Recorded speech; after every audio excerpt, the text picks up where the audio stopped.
Chapter 776, Secrets. This time, the boatman didn't attack Lumion. Instead, he rowed the gloomy boat to the opposite shore, jumping onto the wasteland covered in withered blood flowers. Lumion, whose spirituality was nearly exhausted, ran towards the pile of bones and corpses on higher ground. After running for a few minutes, he saw faint starlight piercing through the dim sky. Next, the void tore open like transparent paper. The tear blended with the starlight, forming a door of shimmering light. Standing beyond the door was Madame Magician, dressed in a loose orange dress. Madame Magician did not enter the underworld, but floated in the void outside the door, smiling at Lumion and the others. Madame Magician? Lumion had expected another demigod from the Temperance faction, bringing a Beyonder of the Death Pathway to open the door to the underworld to fetch him, Sharon, and Merrick. But it was the Major Arcana card holder, Madame Magician. She can find the underworld. She can tear through its barrier and create a door. Suppressing his curiosity, Lumion took a running start and jumped through the starlit door. He felt a wave of dizziness, and his vision darkened before he saw the clear, pure Lake Dalsh and felt the thin air of the highlands. He reflexively removed the golden mask of the Eggers family from his face to avoid becoming a true undead from wearing it too long. During this, the figures of Sharon and the Knight of Swords Merrick appeared beside him. "Thank you," the Knight of Swords politely addressed Madame Magician. Wearing a small black and Gothic dress, Sharon nodded silently. "It's only right," Madame Magician replied with a smile. "It's a pity we couldn't catch Oxido. The Great Mothers bestowed are very vigilant and skilled at rebirth, making them extremely hard to catch." After a few pleasantries, the Knight of Swords said goodbye. Before leaving, he and Sharon both nodded to Lumion, showing their approval. Although the Knight of Swords' request was only to help find Oxido, Lumion had far exceeded that by chasing Oxido's premature child into the underworld and eliminating it.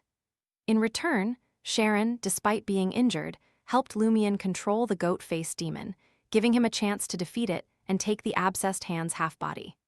Thus, neither owed the other, and no additional payment was necessary.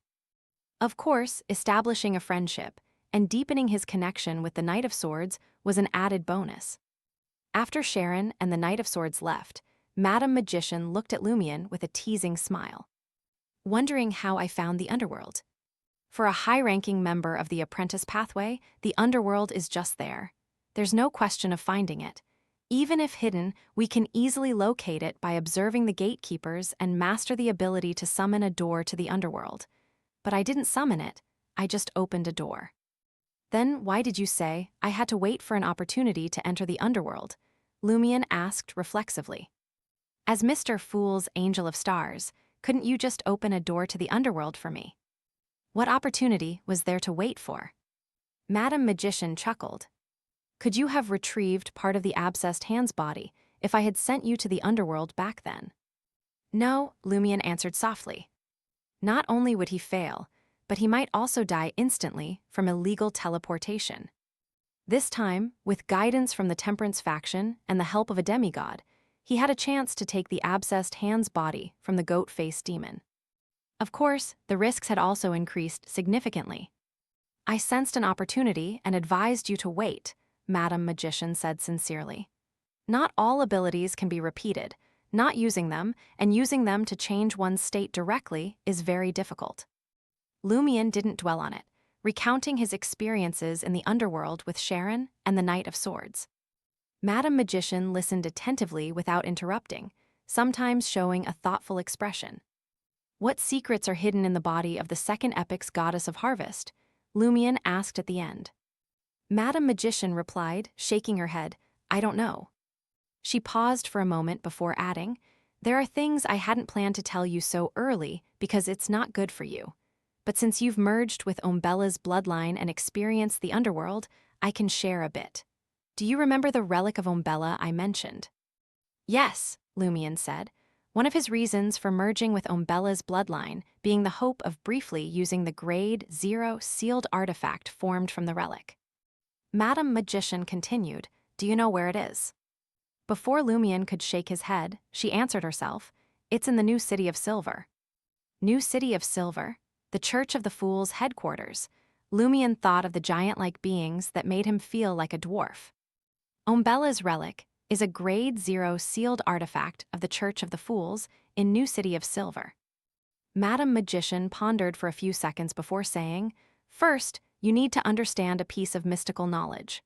Marauders, the angels of the error pathway, can steal others' identities and destinies.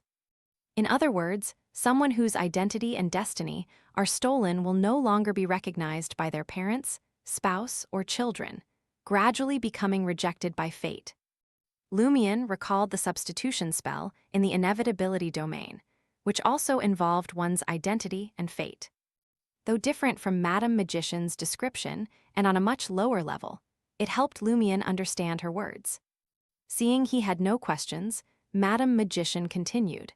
"According to what we know, I suspect the goddess of harvest Ombella had her identity and destiny stolen by a high-ranking member of the error pathway and was killed by her direct relatives.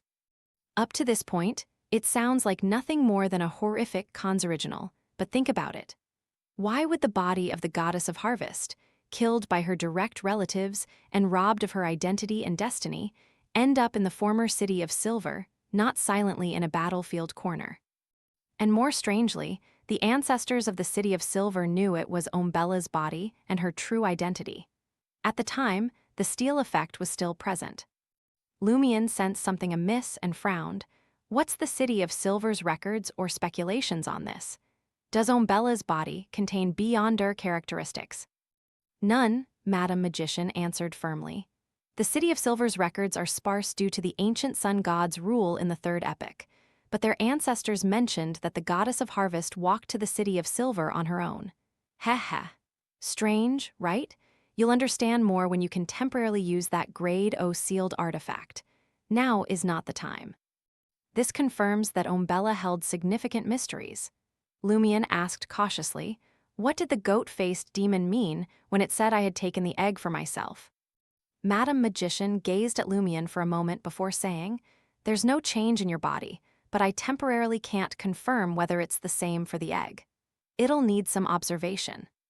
Lumion tersely acknowledged her words and pointed to the clear, serene Lake Dalsh. What's special about this lake? How is it related to the underworld? Madam Magician laughed. The Temperance faction had a king of angels and angels ruling here for 1,000 years, but they couldn't uncover the lake's secrets. Why would I find out in a short time? Even the direct descendants of the Eggers family don't know why Lake Dalsh is special. From your underworld trip, it seems the lake's uniqueness predates the Eggers' ancestor becoming Death. Related to the ancient Death, Phoenix ancestor Gregrace, Lumion inferred from Madam Magician's words. Thinking of the huge black egg beneath the ancient Death's corpse, he found this explanation plausible for why Oxido wanted the bird-clawed creature to be born with Lake Dalsh's help. Perhaps, Madam Magician replied uncertainly. Lumion was silent for a few seconds before changing the topic. Madam Magician, now that we have part of the abscessed hand's body, I want to go to Lenberg soon to find the City of Exiles, Morora. You're feeling a sense of urgency, rather impatient as well, Madam Magician remarked. Relax for a few days, calm your mind, then go. We'll follow up on the Vortex matter. Your companions will investigate the Mirror people. You probably can't take your companions into the City of Exiles. Also, focus on learning languages. After dealing with the City of Exiles, prepare your team for the advancement.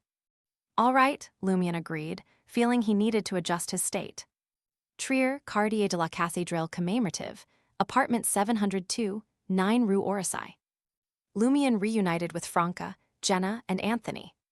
After recounting his experiences in the underworld, Franca said with genuine emotion, so that's what the underworld is like. The river Styx really exists. Then she frowned immediately. You've fully digested your Reaper potion, but I'm still a bit short on my pleasure. In this digestion, Lumion credited 80% to Madame Sharon, 10% to the Knight of Swords, and only 10% to himself. Without pride and after some thought, he said to Franca, maybe I can help you quickly digest pleasure. Huh? Franca raised an eyebrow while Jenna looked puzzled. Lumion smiled and explained, I've accumulated fate fragments from Morin Avigny's lust outburst. If we find a powerful beyonder to take this fate, wouldn't it allow you to digest pleasure significantly? Pirate admirals out at sea would be perfect for this.